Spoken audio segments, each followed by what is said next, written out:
Olá, bem-vindos ao nosso primeiro Papo Marcado.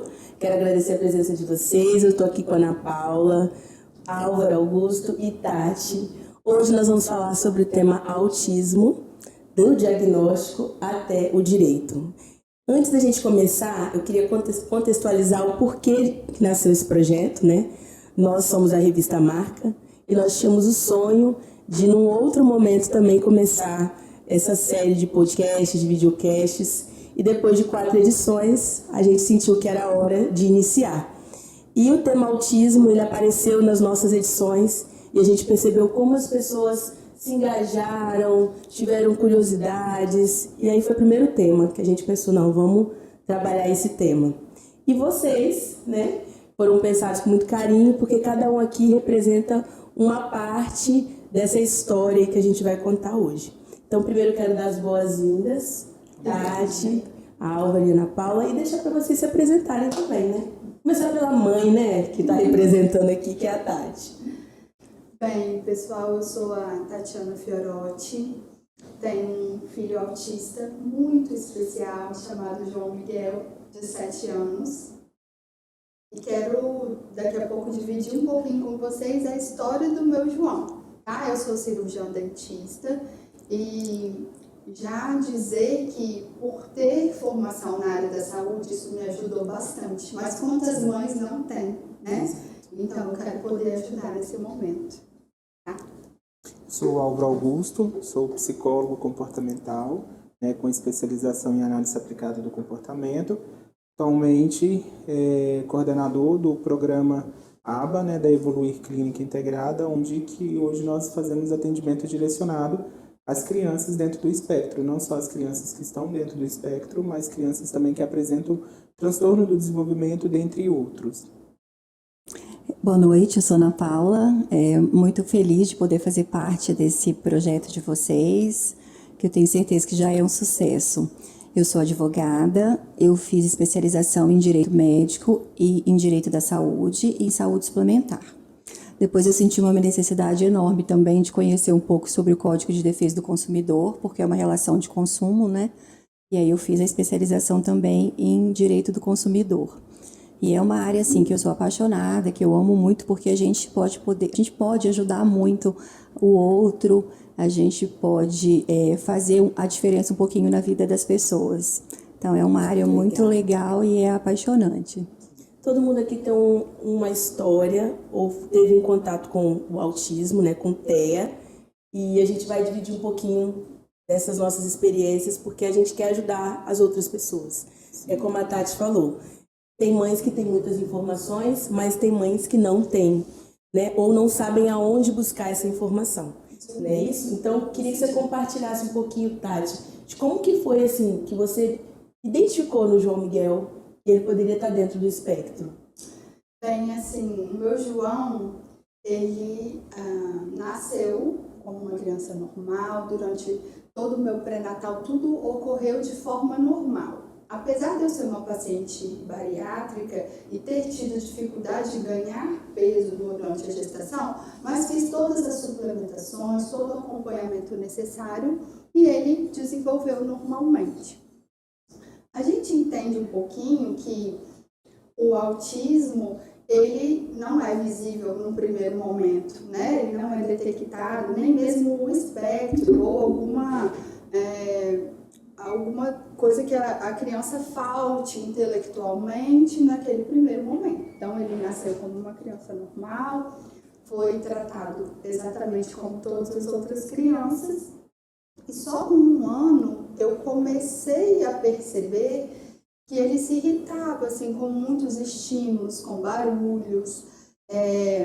Ele, no aniversário de 1 ano dele, inclusive, foi a minha primeira percepção, assim, de falar, opa, peraí, vamos observar melhor, porque foi uma festa muito colorida e muitas pessoas convidadas, porque toda mãe sonha com o aniversário, né, de 1 ano do filho, você constrói aquilo tudo que você deseja.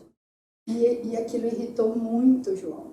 Ele não deixou ninguém tocar nele, ele não ficou na hora do parabéns Ele não ia no colo de ninguém, sabe? Ninguém tocava nele, ele estava irritadíssimo, ele só chorou, ele suava bicas durante o aniversário de irritado que ele estava.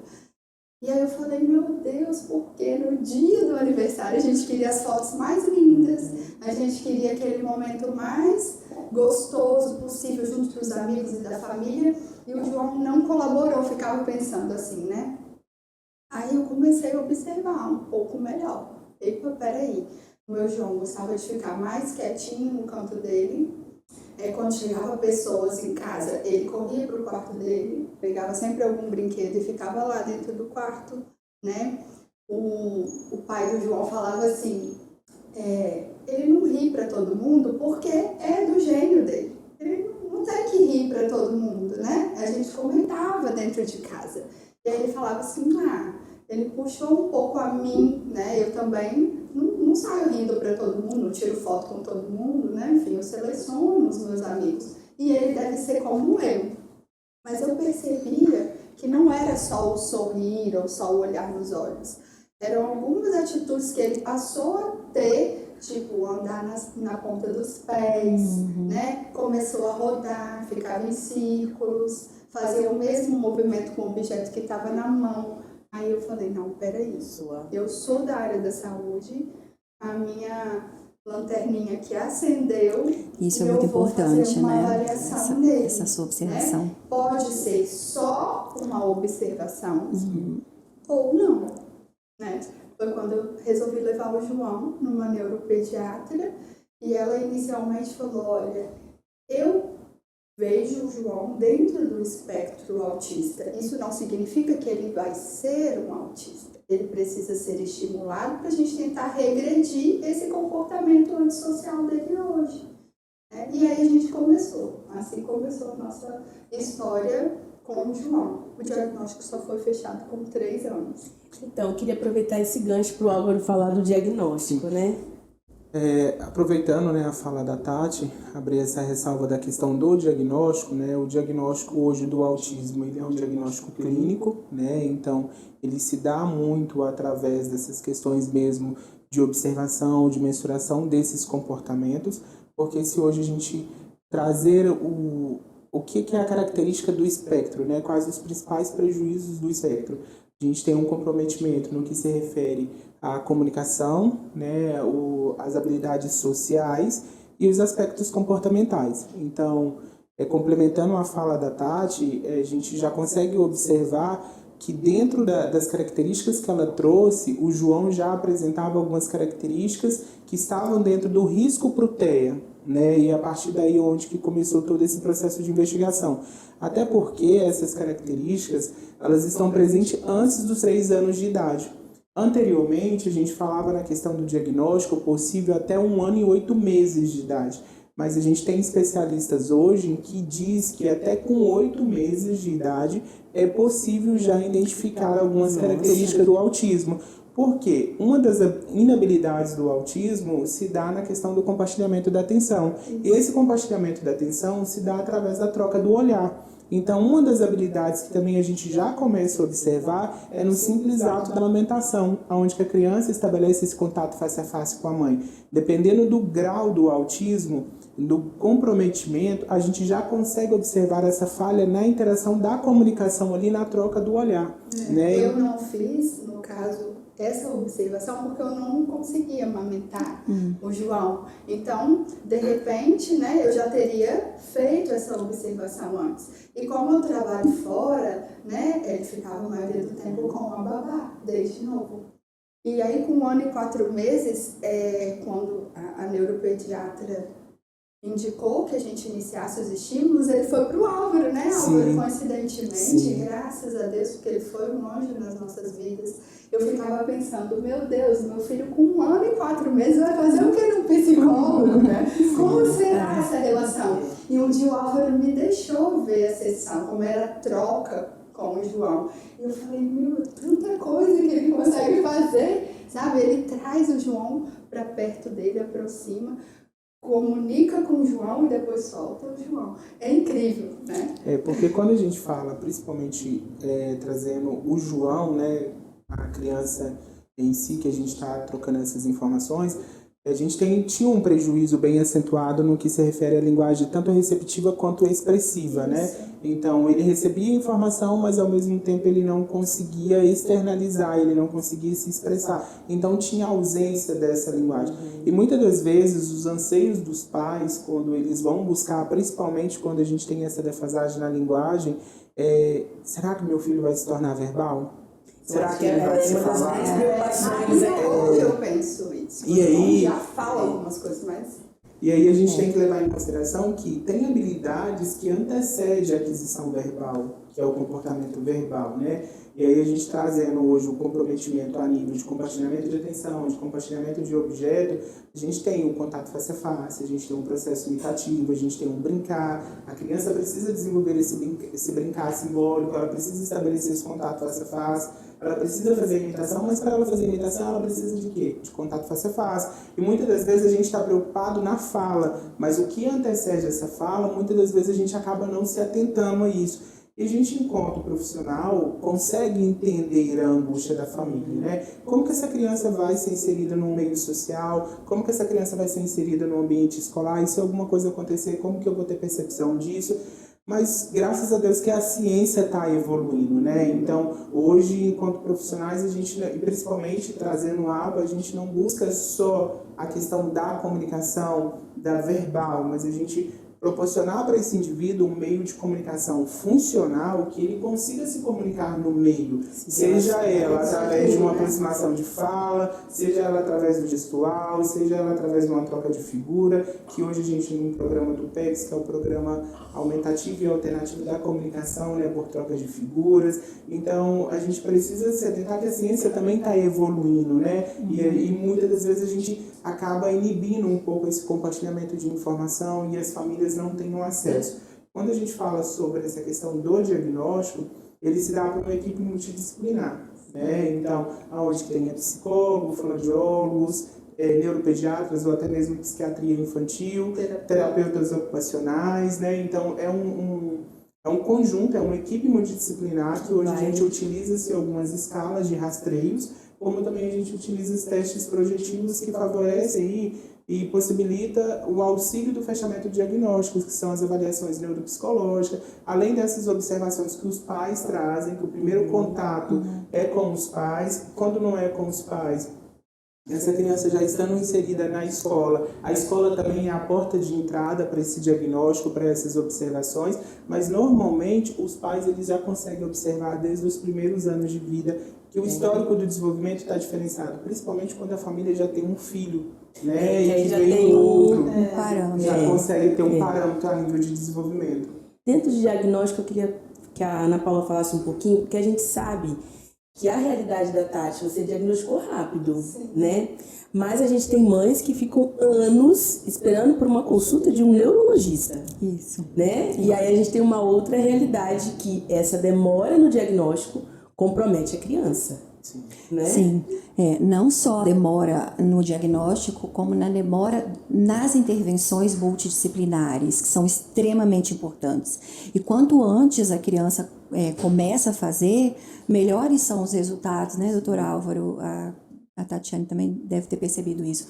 Então, é aí que entra. São duas vertentes. Assim, nós temos a saúde suplementar, que são os planos de saúde, que é regido pela ANS, que agora finalmente encerrou-se esse assunto de rol. Agora o rol é exemplificativo, mesmo não sendo, todas as terapias agora são cobertas pelo plano.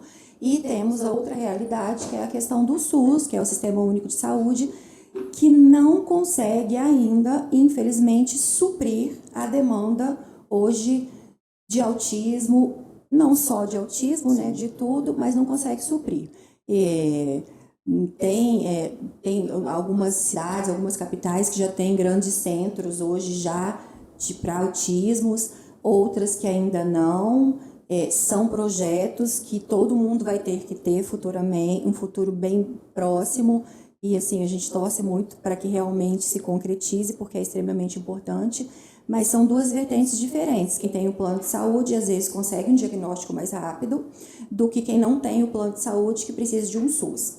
E aí é que entra a questão do direito na saúde, Porque quando a pessoa tem um pouquinho mais de informação e que ela busca o Ministério Público, a Defensoria Pública, ou mesmo a advocacia, um escritório de advocacia privado de confiança, consegue, às vezes, antecipar através de liminares, de ações judiciais, consegue fazer valer o seu direito, que é constitucional.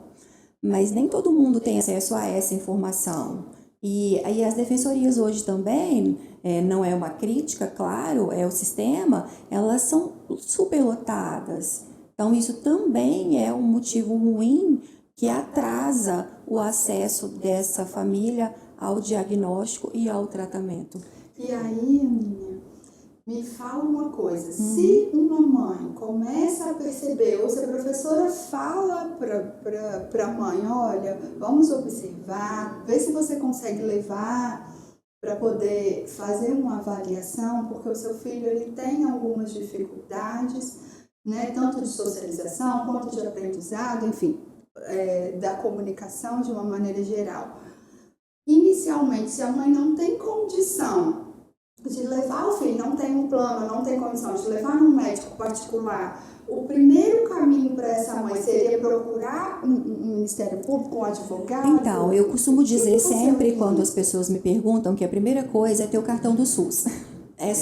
Todo mundo precisa ter o cartão do SUS, é o primeiro passo. E aí, fez o cartãozinho, é simples de fazer, não precisa pagar, é rapidinho. Tem o cartãozinho, procura a Secretaria de Saúde. A Secretaria de Saúde, ela, de certa forma, ela vai ter que te direcionar. Você precisa de um atendimento com um especialista, com um psicólogo, com um neurologista. Então, vamos buscar. A Secretaria de Saúde não resolveu. Aí sim a gente busca o Ministério Público, a Defensoria, um advogado de confiança. A gente tem visto... Fica esperando, né? O tempo de espera. Isso aí. Eu falo, porque tempo para essas crianças é algo precioso. Sim. Não pode. Quando a gente consegue conversar e orientar as famílias, é a primeira coisa que a gente fala. Não tem necessidade de esperar. Não tem. O plano, a saúde suplementar, hoje ela tem 10 dias úteis para te responder sim ou não. Não respondeu ou respondeu, busca os seus direitos. Vamos à frente. Trazendo essa questão, né, da importância do diagnóstico precoce ou até mesmo da investigação. É interessante a gente se atentar com relação que quanto mais cedo essa criança for avaliada, mais chance, né, de desenvolver as habilidades ali. Por que disso, né? Hoje a ciência nos traz bem claramente que quanto mais cedo iniciasse a investigação, iniciasse a estimulação independente do diagnóstico, desde que a criança já apresenta critérios de risco, seja para o TEA ou qualquer transtorno do desenvolvimento, a gente focar na questão da intervenção precoce, a neuroplasticidade cerebral. É a fase melhor do desenvolvimento da criança, é a fase de absorção de informação, é a fase que a criança está produzindo mais conexões, mais sinapses. E essa fase, por vezes, ela se dá até os 5, 7 anos de idade. Não que após os 5, 7 anos de idade, essa criança não vai ter capacidade, não vai ter condição de um processo de aprendizado. Mas a gente perde janela de aprendizagem, né? Sim. E aí a gente fala, cérebro é tempo. Né? Então a gente precisa investir, a gente precisa estimular, porque a gente tem janelas de aprendizagem. O João, por exemplo, ele fechou o diagnóstico aos 3 anos, mas desde 1 ano e 4 meses ele foi estimulado. Sim. Né? E mesmo fez toda a diferença. Hoje, com 7 anos, ele é um autista moderado, ele pronuncia algumas palavras, repete algumas palavras, mas ainda não constrói frases. Então, imagina se ele não tivesse sido estimulado desde... Exatamente. E eu digo isso sempre, não só para os clientes, assim, mas em geral, que quanto antes acaba ficando até mais barato para o plano de saúde. Sim. Porque se ele é estimulado precocemente, ele vai precisar futuramente de menos tratamento do que aquela criança que não é. Então, assim, se a gente for parar para analisar, é custo-benefício. Então, só que aí envolve outras questões, né, que a gente nem vale a pena a gente ficar discutindo. Mas a prevenção é o melhor caminho, o estímulo precoce também é o melhor caminho, não só para a saúde suplementar, mas para o Sistema Único de Saúde também. Ana Paula, a gente tem visto na mídia que muitas famílias têm ganhado. Sim, né? sim. Então, as pessoas estão entendendo que elas podem buscar esse direito. Sim, isso. Né? O judiciário está assim, ele está bem receptivo, ele está bem pacífico em todos os sentidos, em relação a não só ao autismo, mas essa questão toda de saúde. Então, e é uma vitória tão grande, não só para a família, mas para a gente também, quando a gente pode dizer, sua liminar foi deferida, seu filho vai ter o tratamento, ou o plano aceitou nossa sugestão e seu filho vai começar a fazer imediatamente. Então, isso é super importante. E é muito legal, assim, sabe? Um outro ponto também, hoje a gente está falando do diagnóstico, né, da criança, dos direitos e até mesmo da intervenção, mas a gente também não pode tirar o olhar dessa família. Não, de jeito né? nenhum. Porque essa família também, ela vivencia um processo. E que muitas das vezes tomar contato com o diagnóstico não é muito fácil, né? Então, a família se programar, a família se reprogramar dentro de uma realidade que por vezes exige dela uma taxa de resposta que ela não estava preparada para lidar com isso. Toda família idealiza um filho, né? Assim, idealiza aquele filho perfeito, inteligente, estudioso, né? Então a gente vai processando isso aos poucos ao longo do dia. E eu falo assim, o que é normal para a maioria das famílias, por exemplo, às vezes uma criança ela fala, mãe, menina, para de chamar mãe. O meu sonho é ouvir o João falando mãe, ele não consegue pronunciar o M, ele fala bobó, ele me chama bobó, não fala mamãe. Então, uma coisa que é simples e tão natural, né, pra gente tem valor diferente. Sim. Eu vi isso na rede social, mamãe falando, o filho tem 3 anos. Ela identificou agora que começou o processo de fechamento, que o sonho dela era ouvir ele chamando ela de mãe. E a gente vê como que isso, a gente que é mãe, né?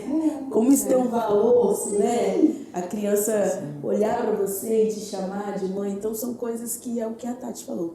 Parece muito simples, mas para uma família que está vivenciando isso, tem uma relevância muito grande. Eu queria que o Álvaro falasse um pouquinho dos números, né? A gente percebe que é crescente. Sim. Eu não sei se é 10 por 1, você vai me falar aí. E também tem, assim, a maioria dos casos são meninos, não tem alguma coisa nesse sentido? É maior em meninos do que em meninas, né? É cientificamente comprovado. A gente vê até mesmo, muitas das vezes, a gente recebe muito mais meninos do que meninas na clínica. E quando a gente recebe meninas, às vezes o nível de comprometimento é um pouco mais severo do que em meninos. É mesmo? A prevalência é em meninos. No entanto, uma das cores predominantes no autismo é o azul, porque a prevalência maior é no sexo masculino, né?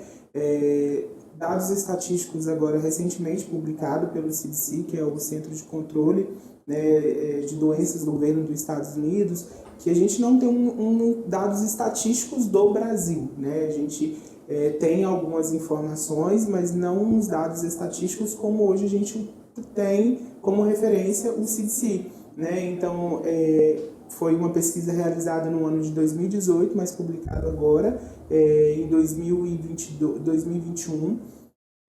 ou 2022, dizendo que para cada 44 crianças, uma dessa criança é autista. Nossa. Com a idade estimada até 8 anos de idade. Álvaro, deixa eu só te interromper, que o Brasil ainda não tem esses números, porque foi incluído no censo agora que tem a lei, que foi obrigatório, então futuramente teremos esses dados também.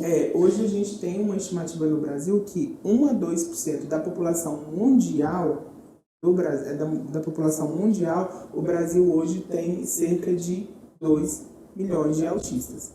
É uma estimativa com relação aos dados mundial, né? Mas hoje a gente já percebe, enquanto clínica, enquanto profissional da saúde, a cada dia mais a busca. E isso se dá justamente porque o conhecimento também estava de mais fácil acesso, as pessoas estão recebendo as informações. Quando nasceu, era 1 para cada 64. Hoje a gente está falando de 1 para cada 44. Olha só, gente. né? Isso tem que quantos 7 anos lá atrás anos. não foram diagnosticados, Sim. né? Não A foram estimulados. idealizadora da lei do autismo, que é a Berenice Piana, que vocês provavelmente devem conhecer, né? Ela tem um filho autista, ele tem 26, 27 anos hoje, não me recordo exatamente, e ela fala que há 26 anos atrás, 24, porque ela começou a perceber quando o filho tinha 1 ano e pouco, ela precisou buscar informação fora do Brasil, porque não tinha informação no Brasil. Foi praticamente ela que fechou o diagnóstico do filho dela com o que ela estudou. Hoje as pessoas têm muito mais informação. E aí, Se a gente for olhar, 26 anos é muito pouco, né? não é tanto. Não é tanto. Não é tanto. E quando a gente fala sobre hoje estudos cientificamente comprovado que é o ABA, é a análise aplicada do comportamento, boa parte desses estudos, eles são americanos. Sim. Os dados são americanos, né? Boa parte dos artigos, dos estudos, das pesquisas que foram realizadas, ela vem de fora, justamente porque a gente não tinha essas informações enquanto Brasil, né? Então, hoje, a estimativa está crescente e a gente não está só identificando hoje uma busca pelo diagnóstico precoce. A gente também ainda, mesmo com toda essa informação, com toda a mobilização de mídia, com todas essas informações que têm sido compartilhadas, ainda a gente se depara com crianças, adolescentes de 15, 16 anos, até de 21 anos, que não foram diagnosticados e estão sendo diagnosticados agora. Né? Aí a gente pega crianças, jovem, adulto, com inabilidades bem ascendentes, com prejuízos aí a nível de comunicação, a nível de socialização, com outros transtornos, com outras comorbidades associadas, que são questões emocionais, quadro de depressão, porque não consegue se relacionar, não consegue manter uma relação, né? Então a gente já vem também, mesmo dentro dessa busca constante que hoje a gente percebe em torno do autismo, mas a gente ainda se depara com o diagnóstico tardio. E no meio da realidade que a gente vive hoje, às vezes eu paro para pensar porque o mundo digital, ele atrapalha um pouco essa socialização de fato, né? Você se socializa com quem você quer e não com as pessoas que estão ao seu redor, né? Então isso eu acho que ainda dificulta mais o processo. E aí nós temos várias crianças com excesso de estímulos ali na rede social, nos desenhos, nos celulares, nos tablets, às vezes um estímulo inadequado, um excesso mesmo de estímulo que não vão ajudar no comportamento, na socialização dela. E também que não aceitam frustração, porque se ela está vendo um vídeo que não agrada ela pula o vídeo, ela não é obrigada a ver aquilo que ela não quer. E aí no momento que você para com seu pai ou sua mãe, vem cá, amiga, dá uma mostra de apresentar, eu não quero, tipo assim, não me interessa. Então no meio desse número alto de autismo, a gente ainda vive essa dificuldade do mundo digital, né? Peraí, tá Que dificulta a socialização, né, Tatiana? Peraí, gente, desculpa. O dó chegou a chorar. Depois a gente corta. Eu tô gripada. Nossa, eu acho que é o ar. Tá em cima Ele de tá jogando aqui, ó. Ixi, quer trocar de lugar? Aproveita aí, o áudio tá bom? Tá legal. Quer tentar trocar de lugar? Vocês acham? A gente vira as palavras. Joga pra cima. E aí, o que vocês estão achando? Tá maravilhoso, gente. Eu estraguei. Quem tá ali, eu tava sozinha. Eu que estraguei também, né? As pessoas ouvindo isso aqui. Vamos voltar da tarde. Bom que a Priscila que deu tempo de eu... Aí, ó. Embora nem tô me reportando a elas, mas é bom elas estarem aqui. Não sei Oi, me dá um café mais água. Eu costumo brincar que o artista que eu sou, eu preciso das coisas no concreto. Porque se eu não tiver, eu falo. Você aceita um café? Obrigado. Tudo bem aqui também, tá? Não, se eu não tiver nada no concreto, eu posso ter o conhecimento. Mas se eu não tiver no concreto, pra mim é como se tá faltando alguma coisa. Acha nessa área de processo eletrônico, gente, eu fico, mas deixa eu imprimir aqui, eu preciso. É um negócio, tá? Eu faço um relatório, eu imprimo ele pra mim ler, pra mim conferir, pra depois eu voltar no computador novamente. Eu também tô Não fazendo dou isso. conta. Eu também. Mas eu acho que é uma coisa da nossa geração também. A gente tem essa coisa do físico. Concreto. Que ele já não tem. Eles já são tudo aqui, ó. Mas Né? às vezes a minha percepção no computador não é a mesma Não é. da É igual você lê um livro, né? Da peça Você lê um impressa. livro ali e um livro aqui. É outro não é sentido. Agora tá bom, né, gente? Voltei. Tá bem? Chorei, Tati. Nossa. Eu vou entrar na fala da Tati, quando ela fala dessa questão da tecnologia. Isso. Isso é tão importante. Repete o final, Tati. Que Que aí a gente corta dificuldade de isso. expressão. Muito. E eu tô preocupada com o microfone do Álvaro. Tá captando bem? Eu acho que Que ele fala baixo.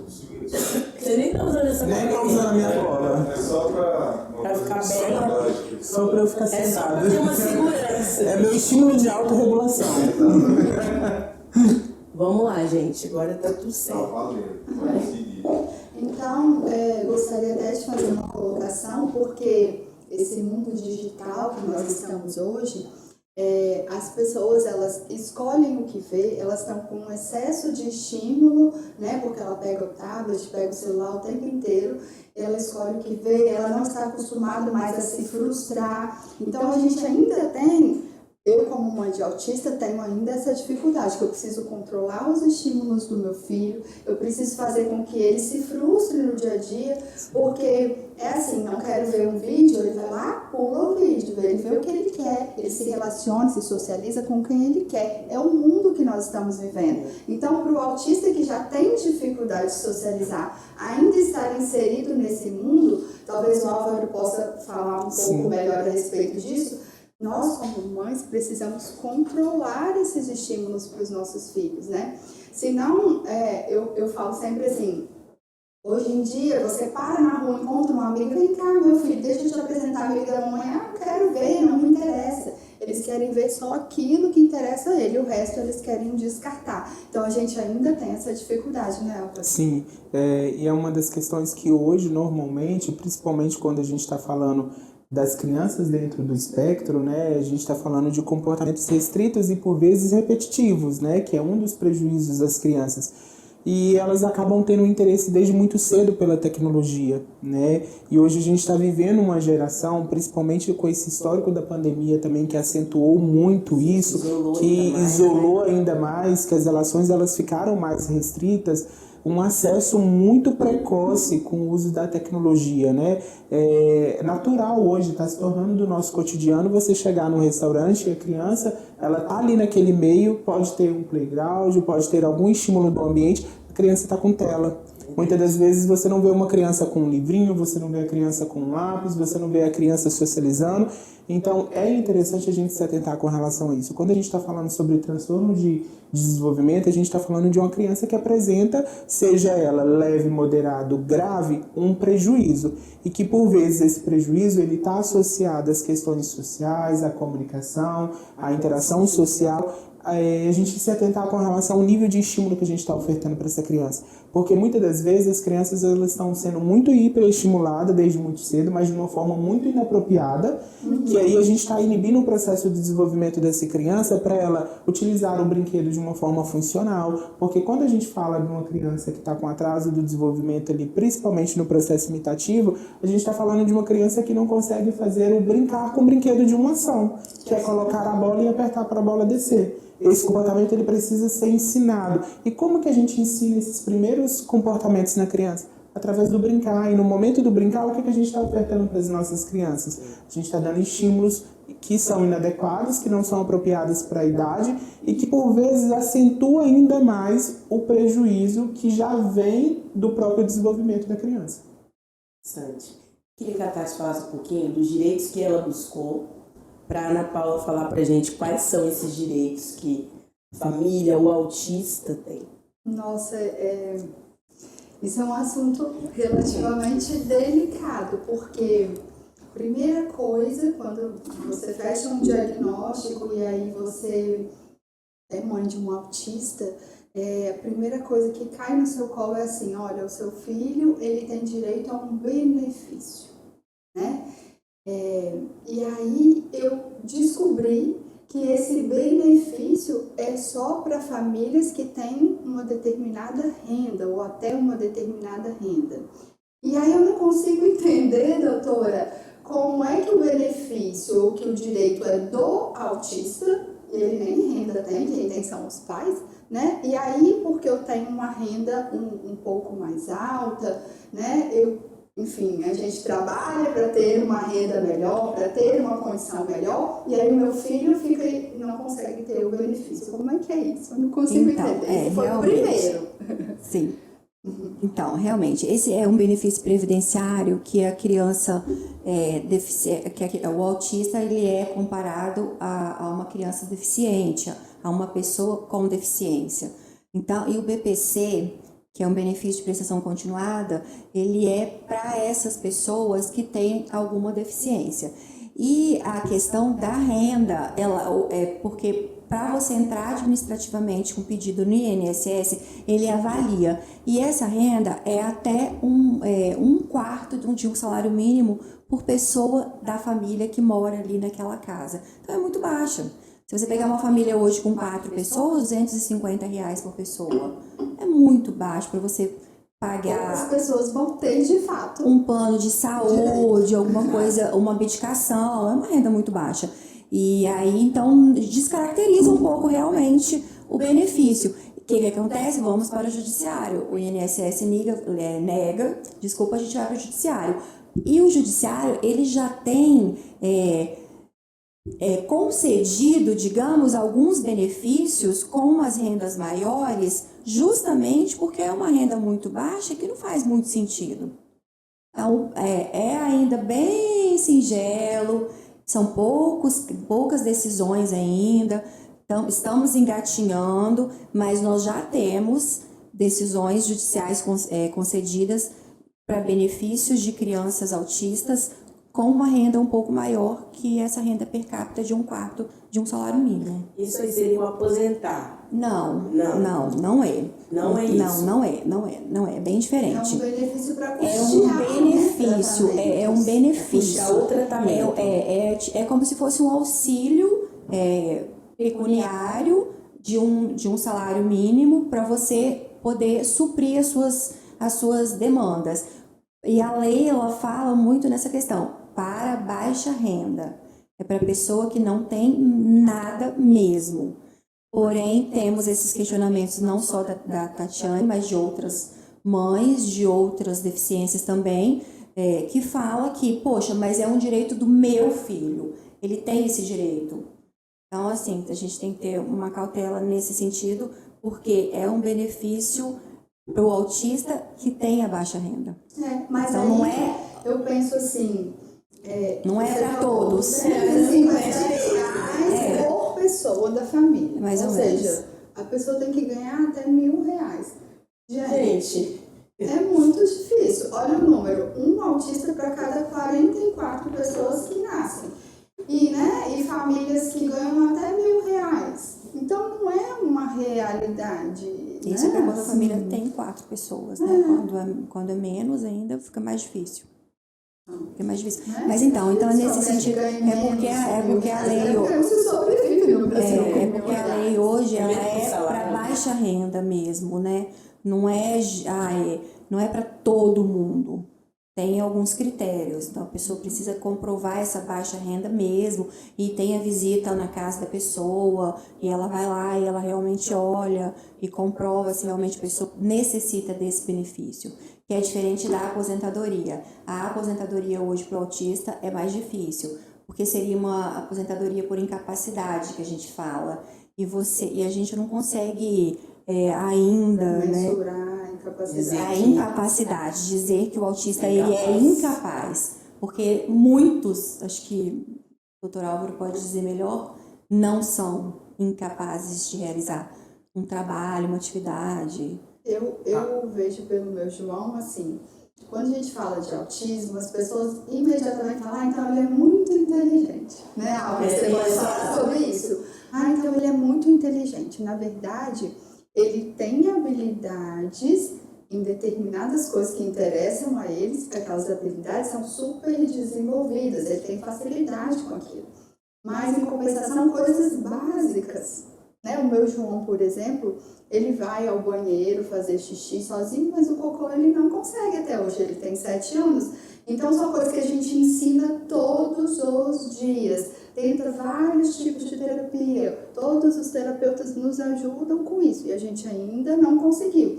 Agora, tem coisas que ele faz, assim, extremamente habilidoso, por exemplo, para números, para leituras dinâmicas, outras línguas, entendeu? Ele gosta de pegar o tablet e ouvir sons em outras línguas, e você vê que ele interage aquilo ali, às vezes ele reproduz com a voz aquilo. Então, tem habilidades que são específicas, mas tem coisas básicas que eles não conseguem, né, Álvaro? Até porque, como a gente traz hoje a questão anteriormente que a gente tinha o CID-10, que era o Manual de Diagnóstico, né? Que foi reformulado para o DSM-5 e que recentemente também passou por uma nova reformulação. Então, anteriormente, a gente tinha classificação de autismo leve, autismo moderado, grave e Asperger, né? Então, normalmente as pessoas ouvem o autismo, faz associação de uma criança com leves prejuízos, né? O Asperger seria um grau mais... Só a leve, o leve. Seria leve. O grau leve. Então, normalmente as pessoas fazem já essa menção. Então se é autista, mas tem prejuízos leves. Mas hoje, dentro do manual, a gente consegue fazer a classificação, né, do nível leve, moderado, grave. E até também de mensurar o nível de suporte que essa criança precisa. Quando a gente está falando de crianças com comprometimentos leves, a gente está falando de crianças, por vezes, sem comorbidades, porque o autismo ele pode vir com comorbidades, né? Então, ele pode vir com TDAH, como ele pode vir com outros diagnósticos associados. E aí a gente está falando de crianças com leves prejuízos atencionais, de cognição, mas crianças que podem ter um prejuízo nas relações sociais, que é justamente por isso, às vezes tem um hiperfoco, né? O foco é mais direcionado a determinado tipo de estímulo, mas nas relações sociais, que é aquelas sutilezas, o processo de empatia, de se colocar no lugar do outro, muitas das vezes ele pode ter um pouco mais de prejuízos, né? E é onde que vem essa questão que, por vezes, é uma rigidez de pensamento, é uma inflexibilidade cognitiva, e aí tem uma baixa tolerância à frustração, né? Então, hoje a gente precisa falar do autismo, mas como o DSM-5 hoje traz, né? Especificado qual é o nível de prejuízo. É um nível de prejuízo associado à comunicação com comportamentos repetitivos, à comunicação com um diagnóstico de comorbidade.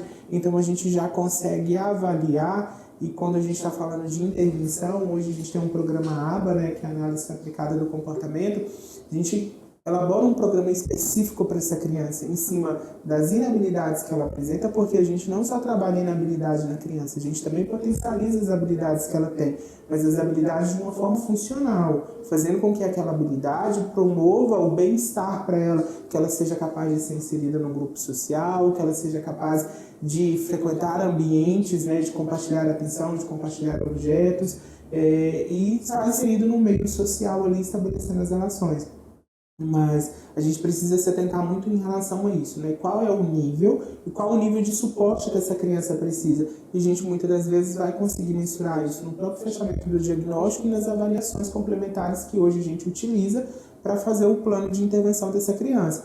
E esse plano ele é renovado a cada 3 meses, né? A gente faz a avaliação de cada 3 meses para mensurar os níveis das habilidades dessa criança e qual o nível de suporte que ele precisa naquela habilidade que ele ainda não desenvolveu. A terapia ABA é uma das terapias, a gente tem outras terapias que podem ser trabalhadas.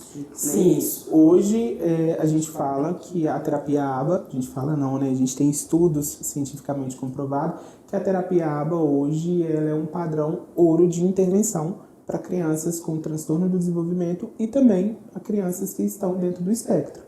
Cientificamente comprovado, a gente tem o ABA, né, que hoje tem dados estatísticos e estudos que são realizados da efetividade da terapia no desenvolvimento dessas crianças. Como também a gente tem outros programas de intervenção dentro ele o teaching, que também já foi muito utilizado, mas hoje maior evidência cientificamente comprovada, hoje a gente é o ABA, é a análise aplicada do comportamento. E como é isso no plano? Então, agora é pacífico, não, quer dizer, mas eu deveria. Eu deveria, né? Porque está incluído na lista, no famoso rol da ANS. Então, não tem mais essa, na ANS, no rol, não tem mais essa restrição.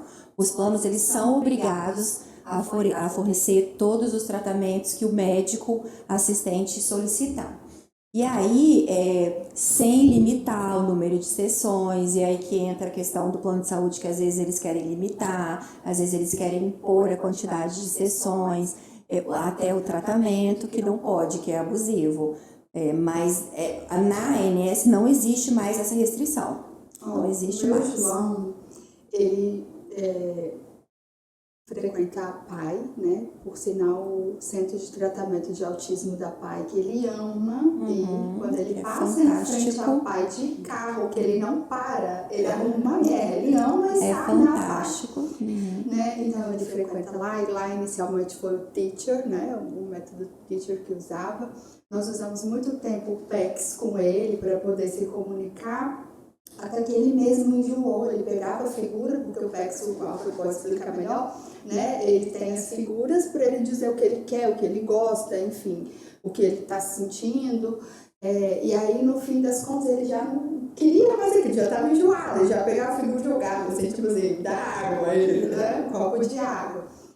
E, de fato, o João foi dar o boom do desenvolvimento depois da terapia ABA, que demorou vir para a Colatina, né, Álvaro? Mas, graças a Deus, a gente tem a terapia ABA em Colatina hoje.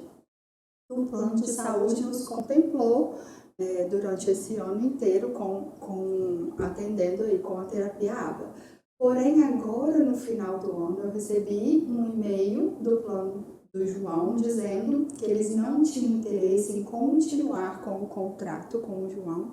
E aí eu acredito que seja até por isso, você pode explicar, não sei se estão acontecendo casos assim, mas que eles não tinham interesse em continuar com o contrato do João e que dentro de 60 dias o João ficaria desassistido do plano. Eu tive, infelizmente, que recorrer ao judiciário para poder tentar essa liminar. Ainda estou na briga, ainda não consegui. Né? Continuo mantendo ele na terapia ABA, mas de fato já encerraram os 60 dias e agora agradeço a Deus por conseguir mantê-lo lá, mas o direito que não é direito nesse momento. Né? Então, nós temos hoje já algumas decisões pacificadas em relação a isso. O plano ele não pode, de jeito nenhum, rescindir o contrato unilateralmente quando o paciente está em tratamento. Então, no caso do João, ele está fazendo um tratamento, ele tem um acompanhamento, ele tem indicação médica, ele tem um diagnóstico, então o plano não poderia, no meu ponto de vista, o plano não poderia ter feito essa rescisão unilateral. E a gente já tem, sim, algumas decisões pacificadas já nesse sentido. E tem acontecido mesmo com um plano de saúde de cancelar os planos. Eu não sei qual é o critério que eles estão adotando, mas eles justamente estão escolhendo alguns pacientes que precisam, que estão em tratamento, que estão em tratamento médico. Então, assim, eu acho que você tem sim que conversar com seu advogado de confiança, tem que buscar os direitos do João, sim, porque não é justo, né? É direito, quando né? você mais precisa do plano, o plano pega e fala, não, eu não tenho mais interesse em ter você no meu quadro de beneficiários. Não é assim que funciona. Nem pode ser assim. Né? E aí, Raquel, voltando agora para os direitos, porque não é só previdenciário, não é só esse direito ao BPC que os autistas têm, mas tem muitos outros direitos super legais que vocês dois devem conhecer, não sei, a Raquel, que é um que eu vou começando, que foi com o surgimento da lei Romeu Mion.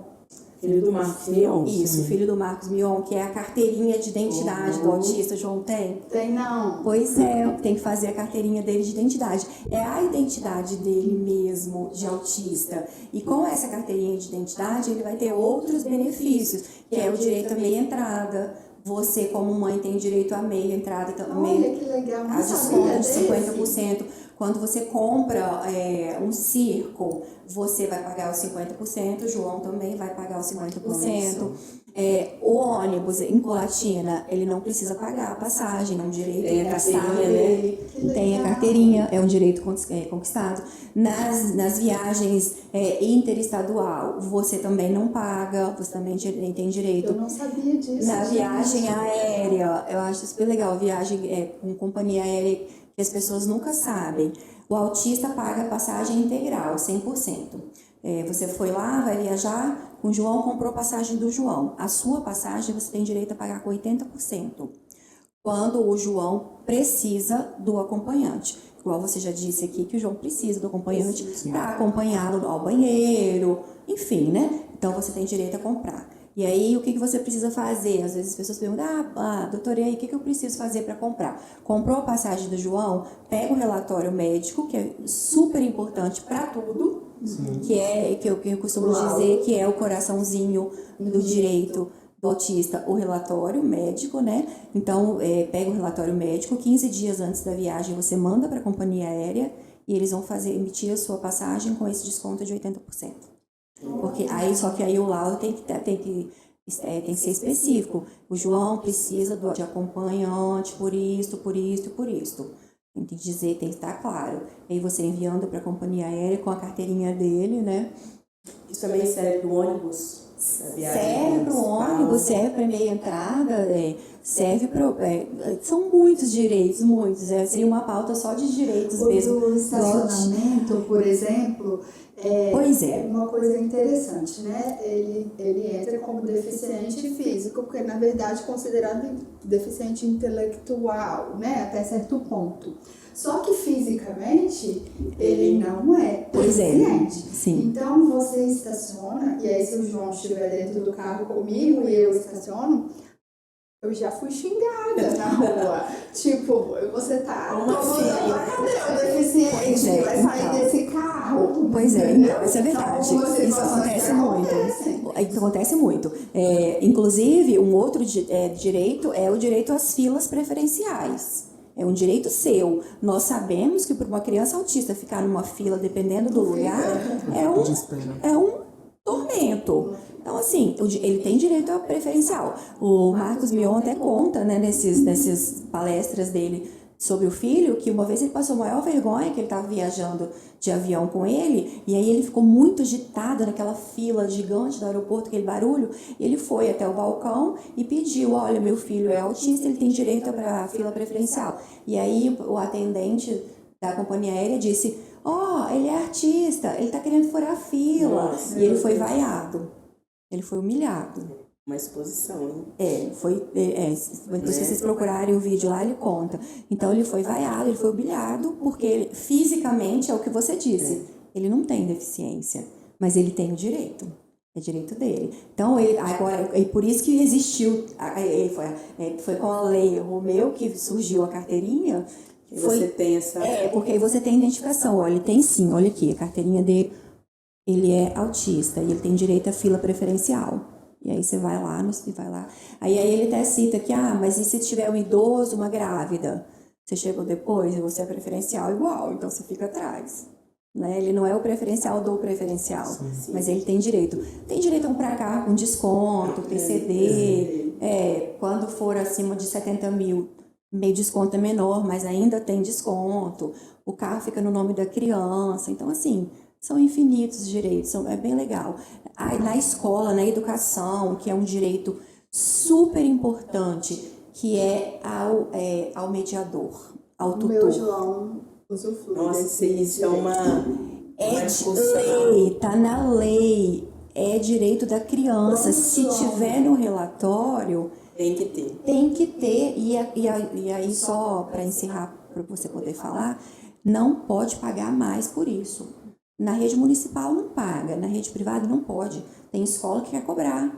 Não pode, é ilegal. Então, quando o meu João iniciou a terapia, o Álvaro indicou para que a gente colocasse, matriculasse ele na escola, para ele começar a desenvolver essa socialização.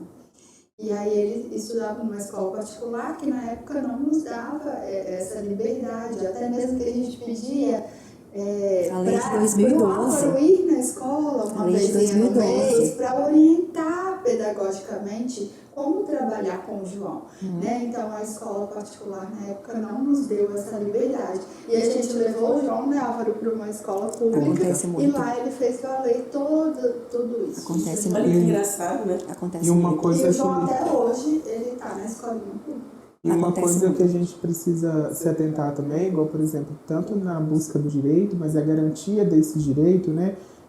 Não simplesmente ele ter um apoio, mas que esse apoio também seja especializado. Exatamente. Que é maior dificuldade hoje, Você tá? disse tudo. Esse apoio, ele precisa saber o que fazer, Exatamente. como fazer. E a gente vive uma realidade hoje de escassez mesmo, de falta de pessoas leigas ainda, e por vezes o município, as escolas privadas, elas precisam criar movimentos em prol disso, né? Porque a criança, em determinados momentos, ela está dentro desse ambiente escolar, e a responsabilidade da escola não é só a socialização, é garantir o aprendizado dessa criança. E por vezes essa criança precisa de uma atenção individualizada, atenção de um para um. Porque quando a gente está falando, trazendo a menção da fala da Tati novamente, quando ela falou do aniversário, né, muitas pessoas, muitos estímulos, a gente está falando do ambiente escolar também com esses estímulos. São muitas crianças, são muitos estímulos visuais. Então, para a criança se autorregular ali,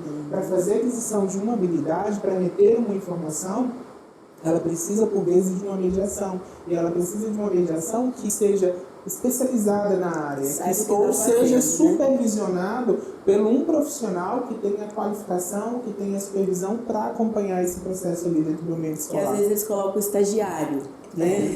Mas o estagiário, ele não. Ele está, às vezes, cursando uma pedagogia, mas ele nem sabe o que é isso. Então, ele não seria o ideal, Não. né? Essa discussão, a gente percebe que é uma coisa que é real. E a lei, Raquel, ela é bem específica quando ela fala o monitor especializado. Especializado. Então, assim, as famílias, elas precisam conhecer um pouco mais dos direitos para buscar. Exatamente. Não, olha só, eu quero um monitor especializado. Quem é que vai disponibilizar o Isso a gente curso? conversa na escola. Na escola. Porque Não, às vezes se a você... escola ela fala com o paizinho, com a mãe assim. Meu João, no início desse ano, ele mudou de escola, né? Porque ele É a Secretaria de foi pro Educação. primeiro ano, né? Uhum. Então ele mudou de escola. E aí a adaptação, né? A readaptação mudou a rotina dele Muda e aí ele tem que se readaptar. Então ele ficou meio rebelde, assim, algumas semanas na escola, né? E aí ainda não contratamos as estagiárias, então as professoras estavam cortando um dobrado com ele lá. E aí chamaram as mãezinhas, como é que a gente lida com a situação assim, assado e tal? A gente ainda não contratou as estagiárias. E aí depois, quando contratou, ela não dava conta, porque não era especializada, né? Aí depois, a gente perguntava, né, para a diretora, gente, eles têm maior boa vontade, né? Não depende exatamente deles. Eu amo a escola que o João estuda, eles atendem meu filho com todo o amor e carinho que tem nesse mundo, assim, sabe? Mas às vezes a especialidade, você faz a diferença para ele. Com aquele diagnóstico, faz a diferença no desenvolvimento, né? Então, assim, eu queria saber se a gente fala com a diretora que passa isso para a prefeitura, para o estado, ou Sim, o canal direto de vocês é com a escola. Não, eu tentei infinitas vezes, não resolveu. Eu vou à Secretaria de Educação. Não resolveu. Vocês têm o Ministério Público. Entendi. É porque eu estou falando para outras mães, porque Sim, para mim sim. eles foram Sim. tão bons, Sim. Deus acima de tudo, e depois eles, porque até disponibilizar a professora para ir lá na terapia ABA, para eles falarem a mesma linguagem, para que é trabalhado com ele de manhã ser trabalhado à tarde, até isso aconteceu. Nossa, bom demais. Sabe? Então, assim, eu não tenho o que A lei reclamar, fala mas também. tem mães, né, que A lei fala também em relação à educação que a escola ela precisa oferecer para a criança autista, a gente chama de PEI, que é o plano de ensino individualizado. Então, é direito, está na lei, é bem claro, está escrito lá, está escrito lá. Então, é direito da criança ter, porque cada autista, ele aprende de um jeito diferente do outro, não é, doutor? Sim. Ele tem as suas individualidades. No entanto, quando essa criança ela vai para ser avaliada, principalmente quando a gente está falando sobre programas de intervenção e a gente traz o ABA, utilizado-se alguns protocolos a nível mesmo de avaliação do marco do comportamento verbal da criança, englobando aí todas as áreas do desenvolvimento, né? As habilidades cognitivas, comportamentais, as habilidades motoras, as habilidades que são pré-requisitas para a aquisição da fala, o processo imitativo, e dali se dá o programa de intervenção dessa criança. O que essa criança precisa fazer, né? O que essa criança precisa aprender? Em torno disso monta-se esse programa, tem toda essa estruturação de estímulo, e hoje, que muitas das vezes está acontecendo, que também é uma realidade nova, na questão mesmo das nossas vivências enquanto clínica, enquanto os profissionais hoje na nossa realidade atual, hoje a gente já está começando a tramitar com atendente terapêutica para a escola. Então, a criança, ela tem um atendente terapêutico dentro da clínica, e, por vezes, esse atendente terapêutico ele transita para a escola. Nossa, E porque, normalmente, o que acontece? Quando essa criança chega, ela já chega com uma prescrição da neuropediatria ou da psiquiatria, 20 horas de intervenção, 40 horas de intervenção. Então, para uma criança fazer 20 horas de intervenção semanal, essa criança precisa ir para a clínica todos os dias, 4 horas. É o que acontece com o meu João hoje. Ele faz 20 horas semanais e ainda vai na PAI um dia. Né? Então, ele compensa em 4 dias de terapia ABA 20 horas. E aí, ele inicia às 7 da manhã. E o que acontece? Eu fui na escola e conversei. Falei assim, tia, seguinte, o João não dá conta de fazer tarefas de casa. Porque ele sai às 7 da manhã e volta às 11h20. E aí, ele toma banho e inicia a aula meio-dia. Nossa. Né? Pouco tempo. E aí vai até às 5 da tarde. Se ele chega em casa, ele não quer. Eu tentava fazer a tarefinha com ele, ele jogava aquelas folhas longe, tipo assim, eu tô cansado, mãe, já foi muito estimulador, hoje eu não quero. E no outro dia ele acordava às 6h30, 7 horas ele já estava na terapia. Então eu falei, gostaria de pedir assim, ou manda no final de semana, que eu tenho tempo de desenvolver, ou tentar desenvolver com ele o máximo dentro da escola, porque de fato eu tive essa dificuldade com ele.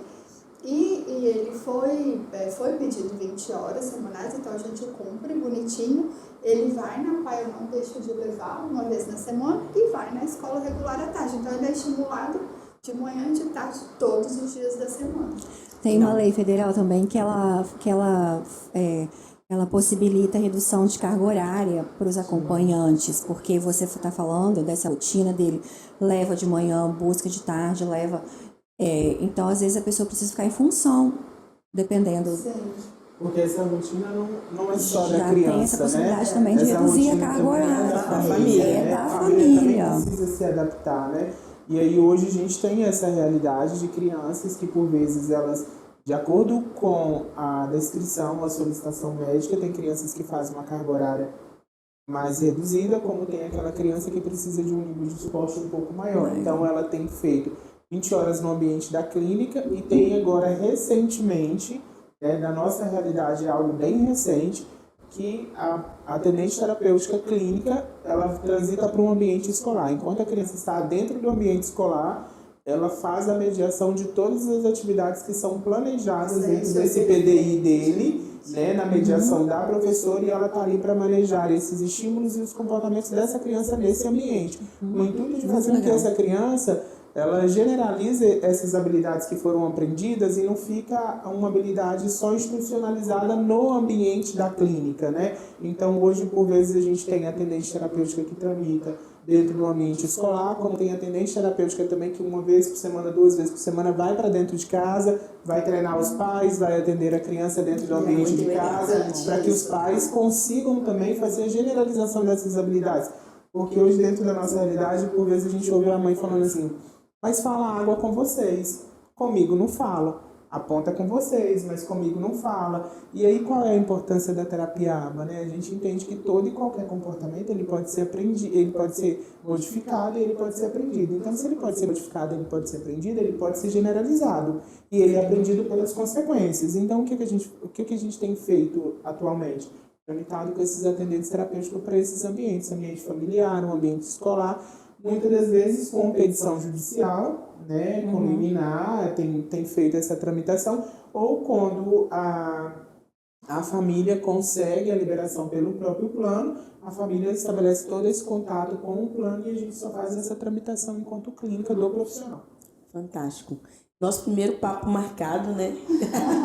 A gente já tinha falado que ia ter que rolar outro, né? Eu acho que vai mesmo. Então, o assunto é muito bom, né? Tem muita coisa pra gente aprender, mas a gente precisa encerrar, então, já caminhando para o encerramento, queria que vocês falassem um pouquinho, fizessem o fechamento. Doutora Ana Paula, especificamente hoje, não tem acesso, né? O primeiro caminho, o que essa família pode fazer? Então, quando não tem acesso, a primeira coisa que eu digo, que eu já até falei anteriormente, é fazer a carteirinha do SUS. Isso é fundamental. Fez a carteirinha do SUS, vai à Secretaria de Saúde. Olha, tá aqui, meu filho tem esse diagnóstico, eu preciso desse tratamento. A Secretaria de Saúde provavelmente vai resolver, espero, né, que resolva e que te encaminhe para todas as terapias que foram solicitadas ali no relatório médico.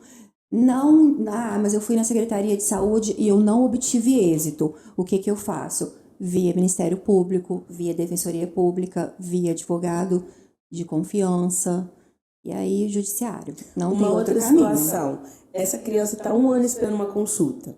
Isso acontece muito. Acontece. O que essa família pode fazer? Tem 1 ano que eu estou esperando marcar o neurologista. Não, aí tem que judicializar. Porque, de uma certa forma, ela não deixou de ser atendida pela secretaria, mas ela está esperando já ter um tempo. Daí não tem outro jeito. Eu tive situação agora recente de uma criança ficar 5 meses esperando para o plano marcar. Nossa. E aí, em 1 semana, quando a gente entrou no circuito, em 1 semana o plano marcou, agendou e começou a fazer. Mas não é sempre que eles resolvem administrativamente. É judicializar. Então, se eu estou aguardando também há um tempo, eu posso... judicializar. Hoje, os números de hoje do CNJ, de ações judiciais na área de saúde, gira em torno de 52 mil ações. Hoje, no dia de hoje. Então, não tem outro jeito, infelizmente. É ruim, às vezes é lento, às vezes é demorado, às vezes não é do jeito que a família espera que seja, nem é do jeito que nós esperamos, mas não tem outro jeito. Tem que buscar o direito. Precisa buscar o direito. É direito. Álvaro, todo autista precisa de terapia? Precisa da intervenção? Trazendo da questão mesmo dos prejuízos, a gente precisa se atentar ao que essa criança, esse adolescente ou esse jovem adulto ele traz de prejuízos e o que ele precisa aprender. Então, quando a gente fala do autismo, a gente está falando aí de prejuízo na socialização, na comunicação, a gente está falando de prejuízo no comportamento. Então, por vezes, sim, eles vão precisar desse olhar. Tem autistas que eles passam pelo programa de intervenção, tem a diminuição da intensidade dos estímulos, mas eles precisam ser acompanhados. Principalmente porque a gente está falando de etapas de desenvolvimento. Então, a cada fase do desenvolvimento exige dele uma taxa de resposta, exige dele uma habilidade que por vezes precisa ser ensinada, que por vezes precisa ser aprendida ali através mesmo, seja de uma intensidade de carga horária de estímulo, seja através de uma terapia, de uma psicoterapia, ele precisa de ser acompanhado. E ele vai ter que ficar a parte da vida ou existe algum momento que ele pode estar pronto para seguir? Você já tem essas... Não, porque a gente trabalha com subjetividade, né? Então, quando a gente fala sobre subjetividade, a gente está falando de algo que é bem subjetivo daquele indivíduo, que muitas das vezes, na nossa percepção, possa ser que ele dá conta, mas para ele isso pode ser algo que pode ser muito mais além daquilo que a gente consegue mensurar, que a gente consegue observar. Então, por vezes, é interessante a gente ficar atento, principalmente quando a gente está falando de jovens e adultos, né? Porque quando a gente está falando de crianças, tem alguém que busca, tem alguém que batalha, tem alguém observando. Esses jovens, esses adultos, por vezes, eles têm dificuldade, né, em externalizar o pensamento, esses sentimentos, e por vezes acabam tendo um quadro de depressão, automutilação, tentativa de suicídio. E a gente tem dados científicos aí, de pesquisas, né, estatísticas, que a prevalência entre crianças com transtorno do desenvolvimento, seja ele o TEA, seja ele o TDAH, com quadro mesmo de depressão, uso de substâncias químicas, né? Então a gente precisa ficar atento a essa demanda, essas crianças, esses adolescentes. Tati, queria que você falasse, fechasse aí, o que você pode deixar para a família? Essa família que hoje, muitas vezes, está em busca do diagnóstico, está começando a caminhar, né, nessa trilha aí. O que você fala para essa família? Bom, primeiro, assim, eu falo sempre agradecer a Deus por Ele ter escolhido aquela família para cuidar daquele ser, né? Porque é uma escolha. Nem todos estão preparados, nem todos são capacitados, mas Deus vai nos capacitando cada dia. Então, primeira coisa, fé. Né? É o que eu falo para todos os pais, porque o fé é você colocar o pé sem ver o fundo, e aí Deus vai te capacitando, tá? Então, em nenhum momento pense que você não dá conta, porque você dá conta, tá? Segunda coisa, tratar ele, cuidar dele, estimular ele, trabalhar essa criança para o mundo, porque nós não somos eternos. Né? E quanto mais independente eu conseguir fazer com que o meu filho seja, mais preparado para o mundo ele seja, eu sei que melhor para ele. Né? Porque a gente tem aquela que é super proteger o tempo inteiro. Se pudesse enfiar o debaixo da asa e pronto, vamos embora. Né? Então, assim, é importante deixar frustrar, passar pela frustração.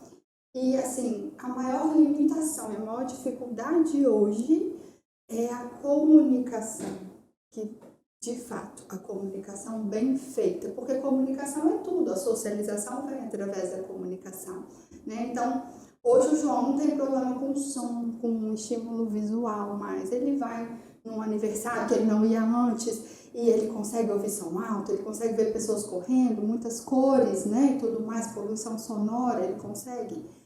Mas a dificuldade de se comunicar limita ele em muitas coisas. Então, estimular, mesmo que em casa, mesmo da maneira que você pode, não facilitar as coisas para ele, estimula ele a se comunicar com você. Porque através da comunicação, né, qual que é a maior dor minha hoje como mãe? Não sei, quando o João sente dor. Ele não consegue expressar a dor para mim, se comunicar dizendo que sente dor. Às vezes eu vejo que ele arrancou uma unha, tá com o pé roxo e ele não se comunicou, não sei em que momento que aquilo aconteceu, sabe? Às vezes eu vejo ele queimando de febre e ele não se comunica, né? Então, se a gente puder fazer um pouquinho dentro de casa todos os dias, é tentar melhorar sempre a sua comunicação com seu filho. Seja através do olhar, do abraço, do beijo, do eu te amo, do sentimento, do apontado, mas se comunicar com ele o máximo que você puder. E o amor, gente, porque quem sente amor, não adianta. Se você expressa o seu amor, você expressa o seu melhor para o seu filho, ele vai receber isso. Mesmo que ele não consiga demonstrar para você o tanto que ele está recebendo. Mas ele vai receber. Então, acho que é isso. Ai, muito obrigada, gente. Que legal. Agradeço. Um prazer iniciar essa jornada aí com vocês. A nossa gratidão. E já fica aqui um próximo convite para o próximo. A gente fazer a parte 2. Sim. E assim a gente encerra nosso papo marcado com esse tema tão importante que é o autismo. Parabéns para vocês. Né? Obrigada. Por estarem nesse caminho e impactando e conseguindo alcançar tantas pessoas. Obrigada. Obrigada e até a próxima. Até a próxima. Tchau, tchau. Tchau. Tchau.